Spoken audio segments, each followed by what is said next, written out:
The first time Dr. Ashley Morgan felt the signal, she was halfway through her third cup of coffee in Epsilon 7's observation deck. The sensation hit her like a physical wave, a crushing pressure of sadness that made her drop her mug, sending dark liquid spreading across the deck's polished floor in a perfect astronomical parallel to the starfield beyond the reinforced windows. What the hell was that? Technical Officer Rivera's voice cracked from his station, hands trembling over his sensor arrays. Around the deck, other crew members were displaying similar signs of distress, some crying without realizing it, others holding their heads as if fighting off a migraine. Ashley steadied herself against her console, her scientific mind already cataloging the symptoms even as her body processed the emotional assault. 17 years of xenobiological research hadn't prepared her for this. The feeling wasn't simply sadness, it was raw, primal distress that bypassed all rational thought. Multiple systems registering anomalous energy patterns. Rivera's fingers flew across his console. It's like nothing in our database. Dr. Morgan, you need to see this. Ashley forced herself to focus on the readings flooding her screen. The signal defied conventional analysis. It wasn't electromagnetic, wasn't radiation, wasn't any of the usual suspects.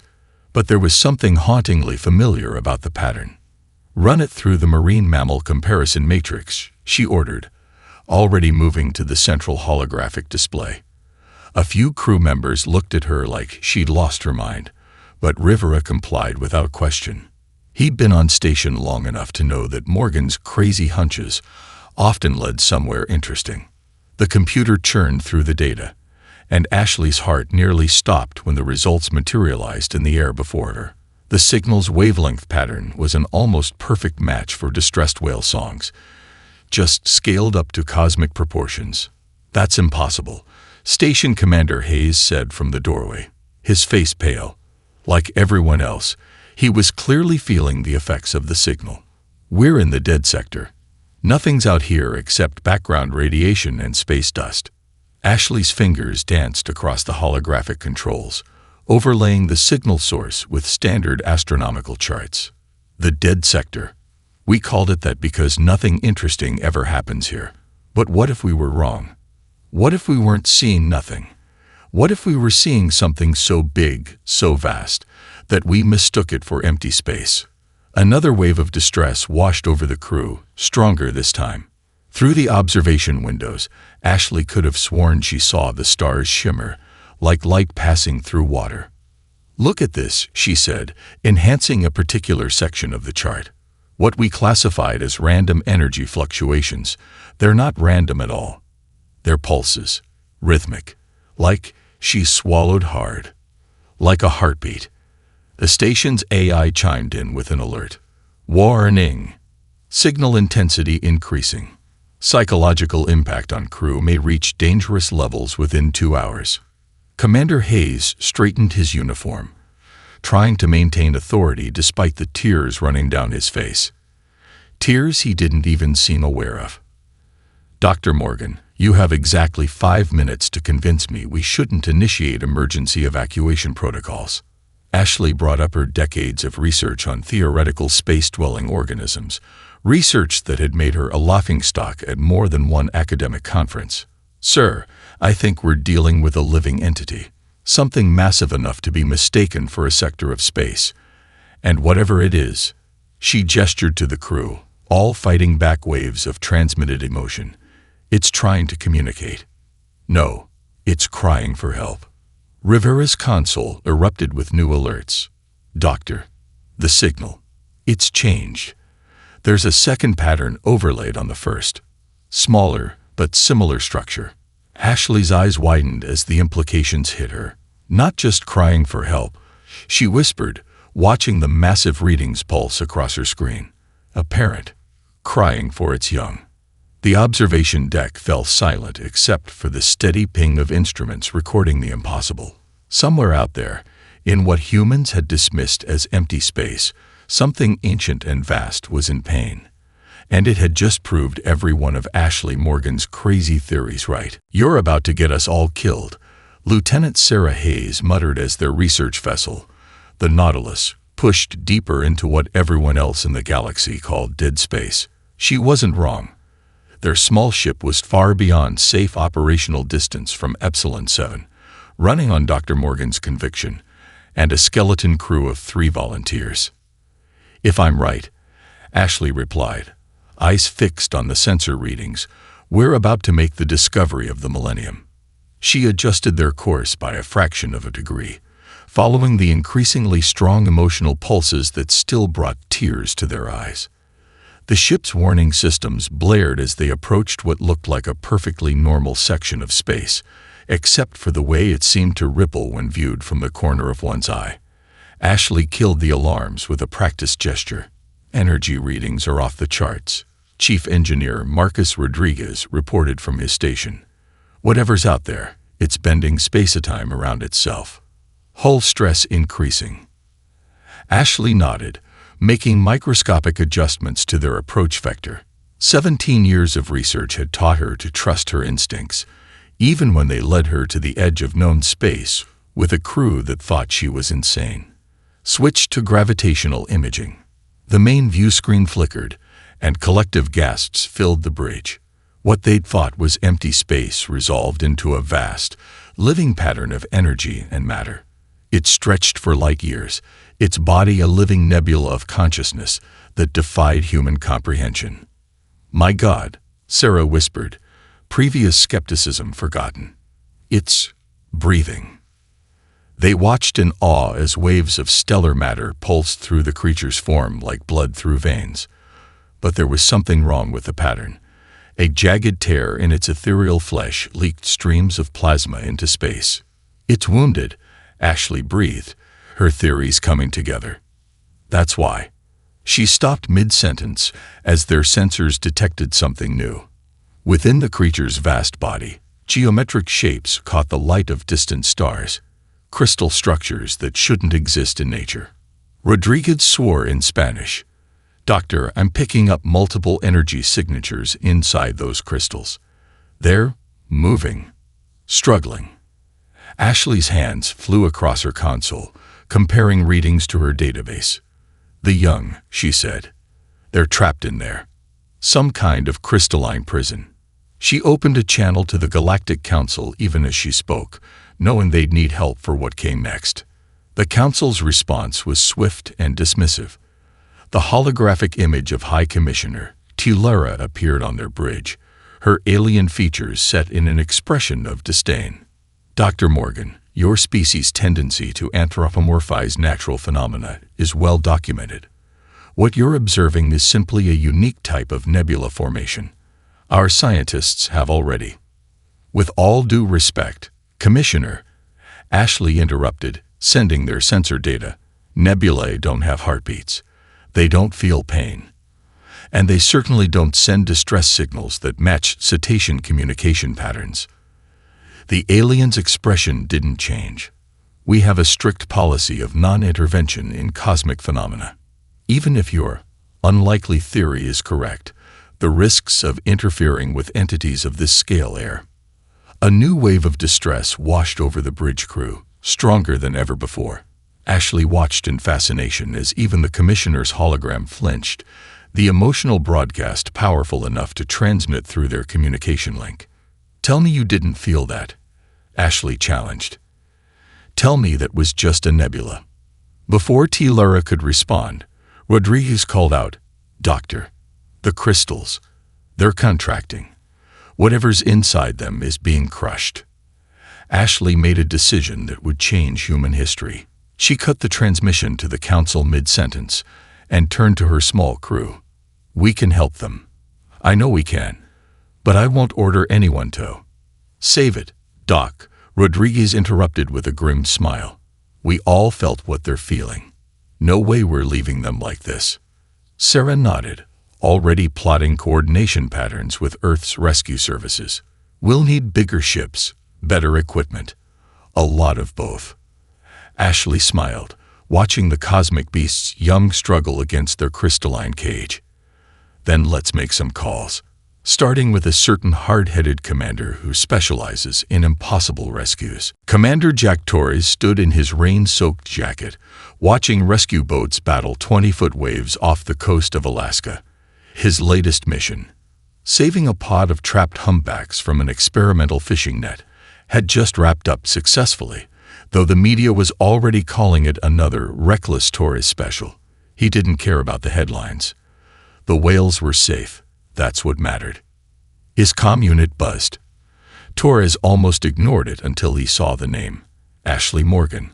They hadn't spoken since their infamous debate at the Xenobiology conference 5 years ago, where she defended her crazy theories about space-dwelling organisms, while he publicly called her work a waste of research funding.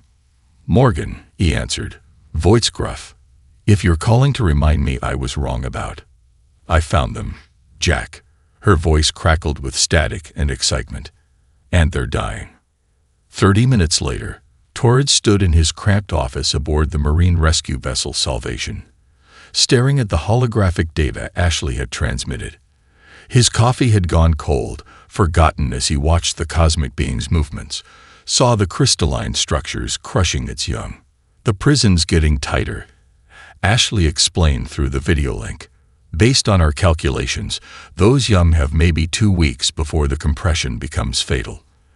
And the Galactic Council just issued an official non-intervention order." Torres ran a hand through his gray hair, his mind already racing through rescue scenarios. "These readings, the crystal's molecular structure is similar to the new metamaterials they're using in deep-sea mining nets. The ones that nearly killed my whales today." "Exactly." Ashley's image leaned forward. "Jack, we need someone who understands massive-scale rescue operations. Someone crazy enough to try the impossible. And willing to defy the council," Torres added, a smile tugging at his lips.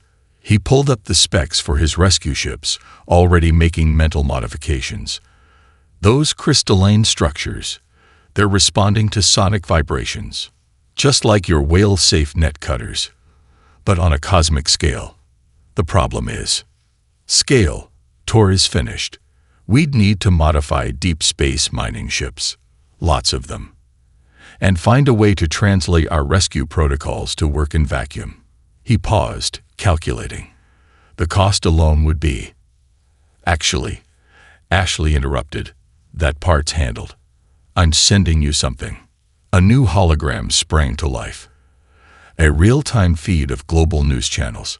Torres watched in amazement as station after station played the leaked footage from Epsilon 7. Millions watched the cosmic beast's movements, felt the emotional impact of its distress calls. Social media was exploding. #SaveTheSpaceWhales was trending globally. "Humanity's already rallying," Ashley said softly. "Every major corporation with space mining equipment is offering resources. 15 nations have pledged support. We just need someone who knows how to use it all." Torres stared at the trapped young, remembering every impossible rescue he'd pulled off over the years. "The council will try to stop us. Probably arrest us. Probably. And if we fail, if those crystals collapse, the young die, and we potentially anchor a cosmic entity capable of affecting spacetime." Torres nodded, already reaching for his emergency go-bag. "My daughter Maya's been working on some interesting sonic resonance tech for space applications. I'll bring her in. We'll need her expertise." "Jack," Ashley's voice turned serious, "about what I said at the conference." "Save it," he interrupted, allowing himself a grin. "You were right. I was wrong. Now let's go save some space whales." As Torres rushed through the rain toward his waiting shuttle, his comm unit exploded with messages from former crew members. They'd seen the news. They wanted in. His supposedly reckless reputation was paying off. These were people who knew how to attempt the impossible and survive. He fired off a quick message to Maya, then began composing a list of requirements. They'd need to modify the rescue protocols for Zero, account for radiation shielding, figure out how to scale up the sonic cutting equipment by a factor of millions. Behind him, The rescued whales breached the stormy waters, their songs carrying across the waves. Soon, if everything went right, a very different kind of whale song would echo through the cosmos, one of freedom. Maya Torres stood in the zero-gravity chamber of the converted mining vessel Leviathan, surrounded by holographic projections of her latest resonance chamber design. At 28, she was the youngest lead engineer in the Space Rescue Coalition, a position earned through brilliance rather than her father's name. The problem, she explained to the assembled team, her dark hair floating in the Nulg environment, isn't just scaling up the whale rescue tech. It's translating human empathic waves into something a cosmic entity can understand. Dr. Morgan's hologram nodded from her position among the floating displays. Their emotional broadcasts are millions of times more powerful than ours. We need to match that somehow. Which is why, Maya grinned, manipulating the hologram to show the interior of the massive chamber. I redesigned the entire system. Instead of just amplifying our signals, we're going to sync them with the parents' own distress calls. The chamber's design was revolutionary, a hybrid of whale song harmonics and cosmic wave theories that had never been attempted before. 13 identical chambers were being constructed across the fleet, each larger than a football stadium. The neural interface is the tricky part, Maya continued, trying not to notice her father's concerned expression. Every crew member will need tow. Warning klaxons cut her off. The ship's AI announced, crystalline compression has increased by 7% in the last hour. Estimated time to critical pressure reduced to 11 days. Commander Torres cursed, we don't have time for more tests. Maya, what's the neural interface risk to the crews? She met his eyes steadily. Best case, massive headache. Worst case, temporary psychological trauma from linking with something that vast. But without the interface, we can't generate enough emotional resonance to communicate effectively. I volunteer for the first test, Ashley's hologram announced. Arguments erupted across the chamber until Torres raised his hand for silence. No, he said firmly. I'm taking the first run. Maya, prep the interface. Dr. Morgan, we need you coordinating the fleet. If something goes wrong. Jack, Ashley interrupted, her holographic face softening. We both know I have the most experience with their communication patterns. The chamber fell silent as the old rivals stared each other down. Finally, Torres nodded. Dual test then. Both of us. Maya, can the system handle it? Already recalibrating, she answered, fingers dancing through holographic controls. But Dad, that much neural feedback between two minds. An ensign burst into the chamber, tablet in hand. Commander, the Void Hunters. They're back. Long-range sensors just picked them up entering the sector. Torres looked at the countdown displaying the crystal's increasing compression. How long until they reach the rescue zone? At their current speed, 10 days. Then we have 10 days to figure this out, Torres said grimly. Maya, you have 6 hours to prep the neural interface. Everyone else. Battle stations. If we can't rescue those young before the hunters arrive. He let the implications hang in the zero gear. Maya watched the rescue fleet's preparations through the chamber's viewport. 13 massive ships, each modified with experimental technology that might save the cosmic young or kill their crews. The resonance chambers were her design, her responsibility. If they failed. Stop that, her father said quietly, floating beside her. I know that look. You've done the impossible here, kid. Did you see the latest compression readings? She pulled up the data, showing the crystal prison slowly crushing the young. If my calculations are off by even a fraction. Then we adjust, he said firmly. Just like every rescue mission I ever ran. Plans go wrong. Equipment fails. We adapt. He squeezed her shoulder. The difference is, this time we have the best engineer in the galaxy on our side. Maya nodded, turning back to her work. As she made the final adjustments to the neural interface, she caught snippets of the fleet's preparations through the open channels, weapons being modified into rescue tools, shields being recalibrated, crews running endless drills. Against the backdrop of stars, the cosmic beast's wounded form rippled with distress, its young still trapped in their crystalline prison. But for the first time since the mission began, Maya felt something new mingling with her fear. Hope. Humanity had never attempted anything like this. But then, humanity had never let impossible odds stop them before. Neural interface activation in 3, 2, 1. Maya's voice faded into a rush of sensation as the resonance chamber hummed to life. Ashley Morgan had experienced pain before. Broken bones, burns from lab accidents, even the aftermath of deep space radiation. None of it compared to this. The cosmic being's emotions crashed through her mind like a tsunami, threatening to sweep away her sense of self.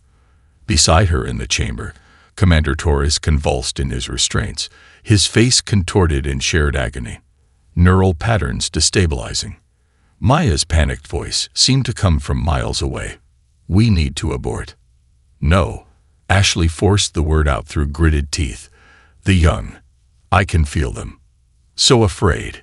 She reached out through the maelstrom of alien emotions, searching for patterns similar to her years of studying whale songs.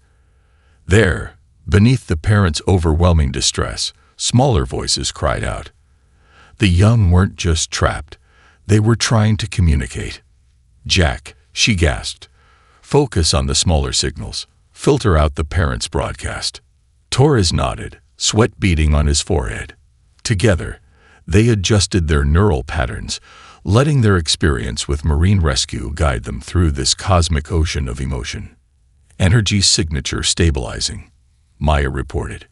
Resonance chamber at 60% capacity. Whatever you're doing, it's working. Through the chamber's viewport, Ashley watched the first rescue ship approach the nearest crystal formation. The massive structure sparkled malevolently in the starlight, its facets slowly contracting around the trapped young. Initiating sonic pulse, Torres commanded, his voice hoarse. All ships, pattern Alpha 7. The fleet's resonance chambers activated in sequence, sending carefully calibrated waves of energy toward the crystal prison. The young one inside responded immediately and violently. "Pull back." Ashley screamed as she felt the creature's panic. "It thinks we're attacking." The crystal structure pulsed with frightened energy, generating a gravitational wave that caught the nearest ships in its wake. Warning alerts filled the command channel as two vessels spun out of formation, their hulls groaning under the strain.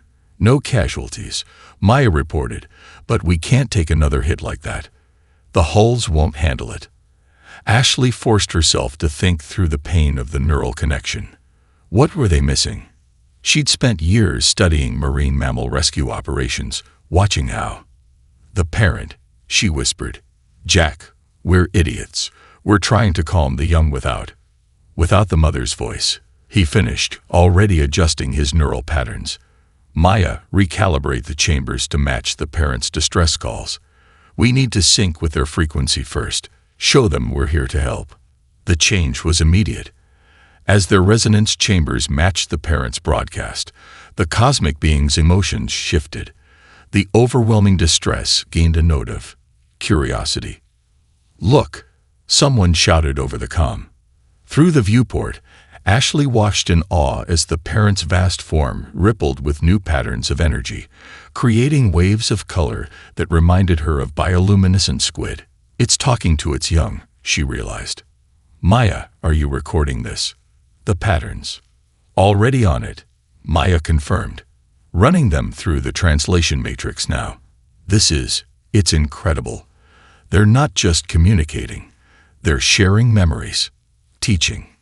Torres grunted through the neural feedback. "Teaching them about us. Can you decode it?" "Partially, I think. I think it's showing them other rescues.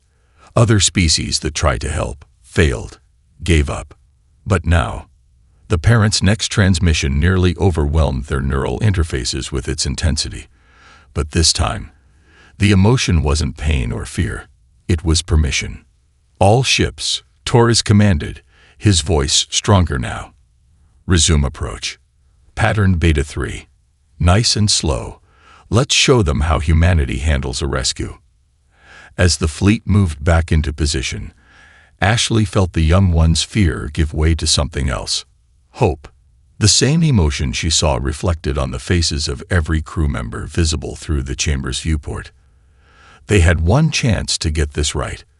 One chance to prove that size didn't matter when it came to helping those in need.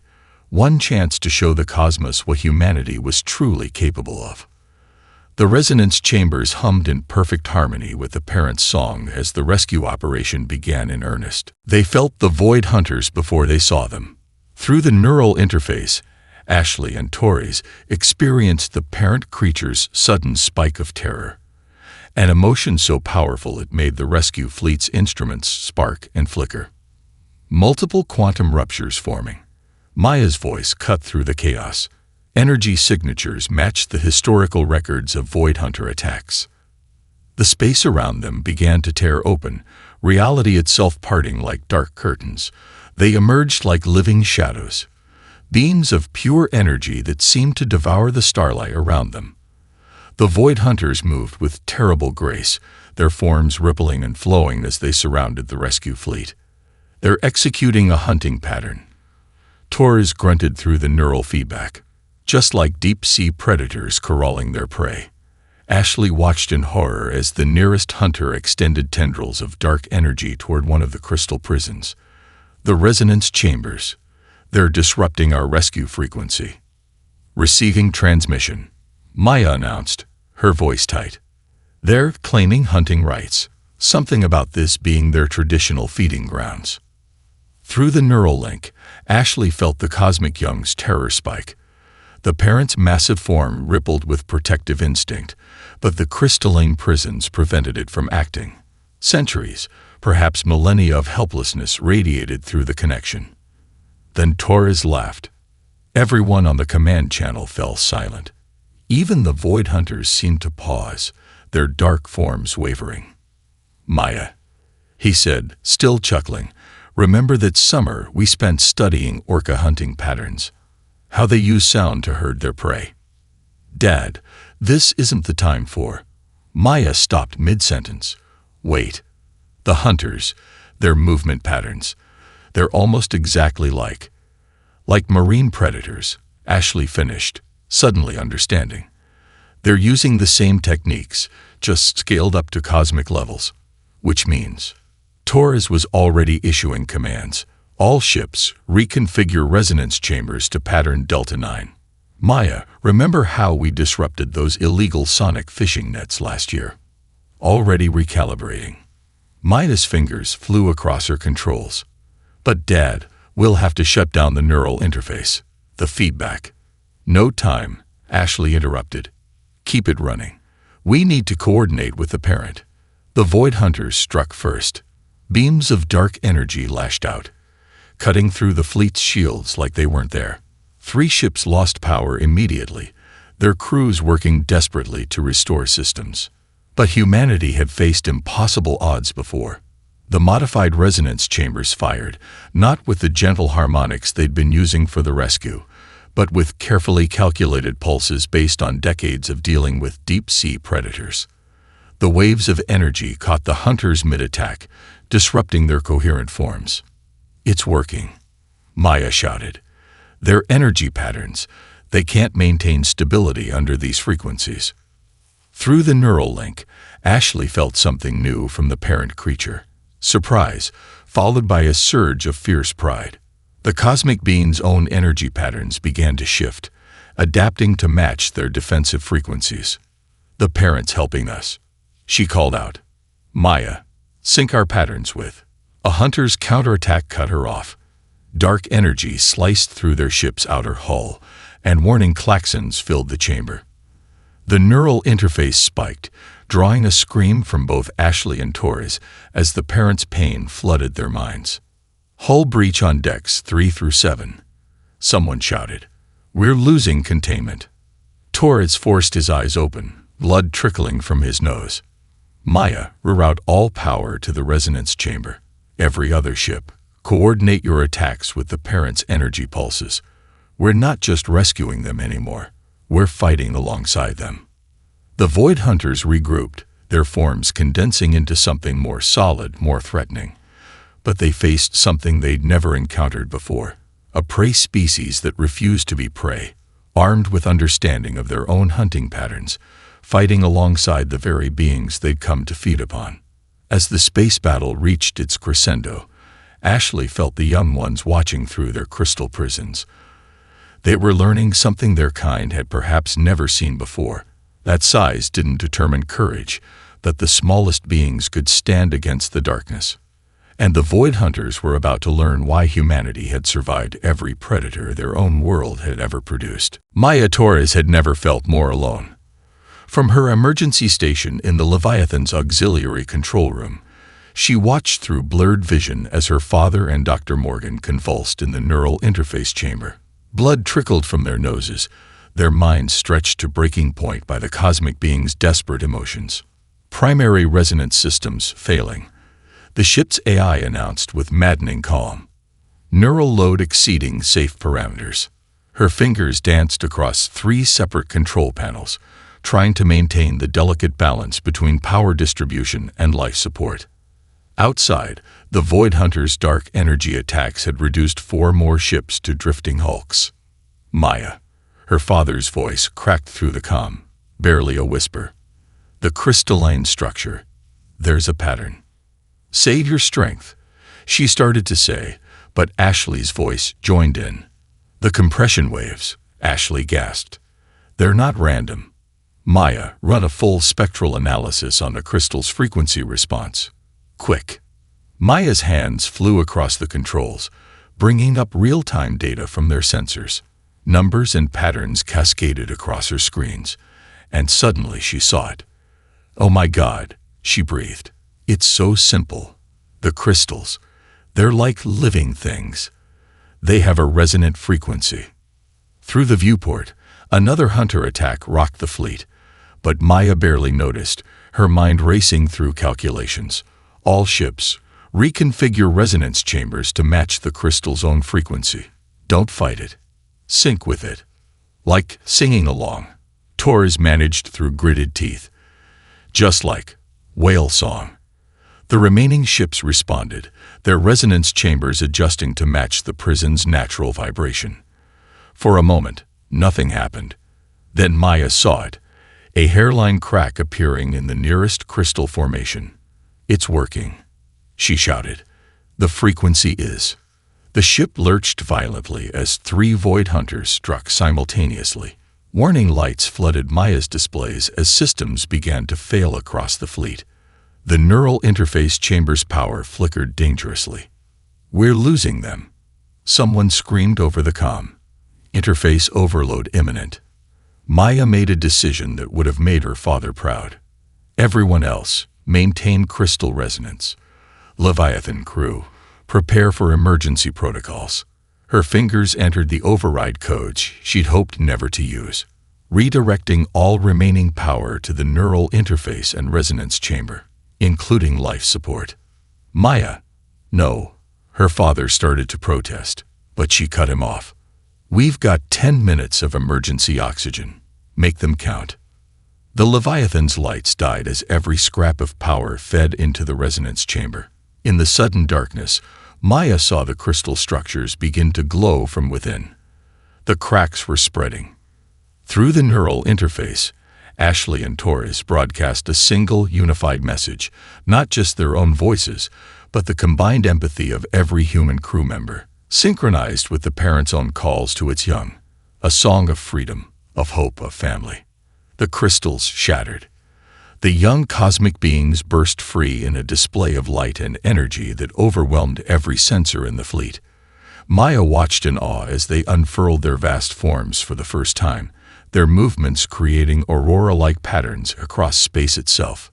The Void Hunters recoiled from the sudden release of energy. Before they could recover, the parent creature moved with unexpected speed and precision, its massive form flowing around the human fleet in a protective barrier. The Hunter's attacks dissipated harmlessly against its energized surface. In the neural interface chamber, Ashley and Torres shared a moment of pure joy as they felt the young one's first sensations of freedom. The emotion was so powerful it burnt out what remained of their ship's electrical systems. As emergency power kicked in and oxygen masks dropped from the ceiling, Maya got her first clear look at what they'd accomplished. The young cosmic beings danced through space, their movements already stronger and more confident.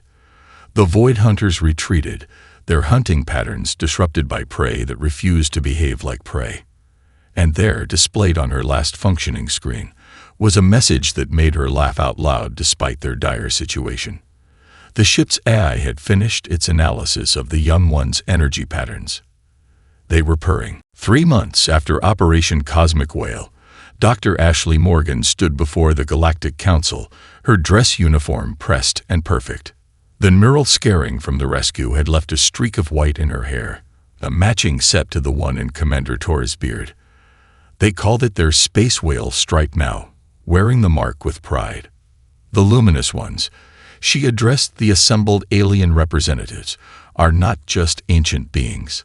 They are the living memory of our galaxy. Each one carries knowledge gathered over millions of years of existence. And now, they wish to share that knowledge. The council chamber erupted in surprised murmurs. High Commissioner T. Lara leaned forward, her previous disdain replaced with barely concealed fascination. And they chose humanity as their intermediaries, a species that barely learned to travel faster than light. They chose us, Torres stepped forward, because we chose them. When no one else would help, when everyone else saw only risk and protocol, humanity saw family in need. Above the chamber, a hologram displayed the latest images from deep space. The rescued young ones, now nearly twice their previous size, learning to navigate the cosmic currents under their parents' guidance. Occasionally, they would pass near human shipping lanes, their energy patterns shifting to create spectacular auroras that the crews called whale songs in light. Maya Torres, newly appointed chief engineer of the Space Rescue Coalition, activated her presentation. The luminous ones have already shared insights that have revolutionized our understanding of spacetime. But more importantly, they've shown us something extraordinary about the nature of life itself. A hologram shifted to show the modified rescue ships, now permanently equipped with enhanced resonance chambers. Every living thing, from the smallest spacefaring microbe to the largest cosmic entity, shares certain fundamental patterns. Patterns we can learn to recognize, to communicate with, to help. Ashley smiled as she remembered the first transmission they'd received after the rescue. The luminous one's method of communication was still challenging to translate, but their meaning had been clear. Humanity's compassion had earned them a place among the galaxy's guardians. The Space Rescue Coalition is no longer just a human endeavor, she continued. We've received volunteers from 17 different species, all inspired by what they witnessed. Even former skeptics on this very council have pledged support. Tulare had the grace to look slightly embarrassed at that. But our greatest achievement isn't technological or diplomatic, Torres added, his gruff voice carrying unexpected emotion. It's the reminder that size doesn't determine worth. That distance doesn't diminish our duty to help. That family isn't defined by species or scale. As if to emphasize his point, the chamber's sensors detected a familiar signal. Outside the council's orbital station, space itself seemed to ripple as one of the young ones passed by.